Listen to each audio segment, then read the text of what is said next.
incident qui me préoccupe encore après toutes ces années. J'étais assez jeune quand ça s'est produit. Tout a commencé quand j'ai reçu le jeu de société Dr Maboul pour mon anniversaire. Si vous ne connaissez pas ce jeu, le but est d'essayer de guérir soigneusement un faux patient.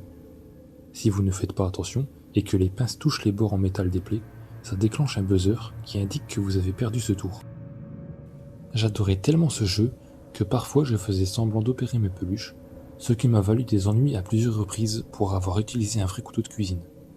Cependant, mes parents se sont vraiment inquiétés quand je leur ai dit que je pensais que mon clown avait besoin d'une opération.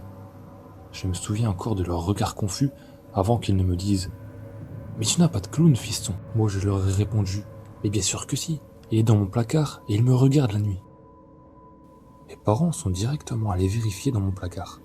Après avoir fouillé chaque centimètre du placard et du reste de ma chambre, ils ont poussé un soupir de soulagement et m'ont dit que mon imagination était si grande qu'ils m'avaient cru. J'ai insisté sur le fait que je disais la vérité, et ils ont répondu d'une façon indifférente. « Bien sûr, fiston, bien sûr. »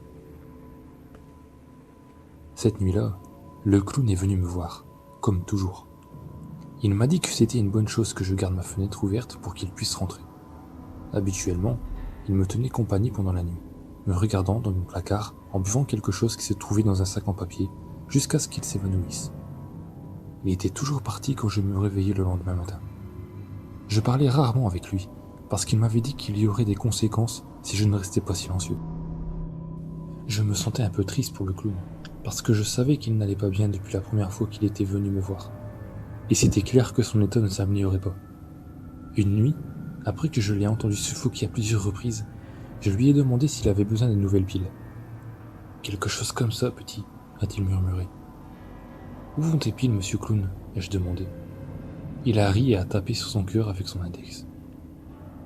Le lendemain matin, j'ai dit à mes parents que j'avais besoin de piles pour mon clown. Ils se sont regardés et ont ricané.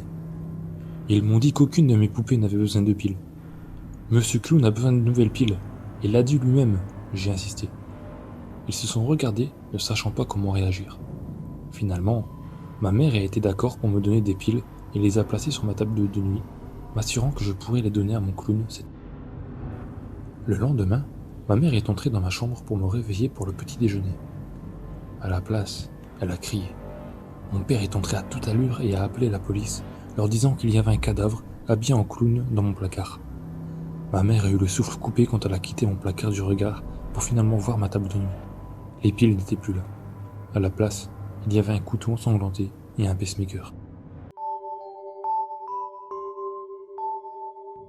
1, 2, someone's calling you.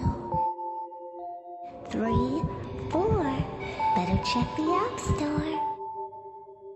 5, 6, better pick up quick.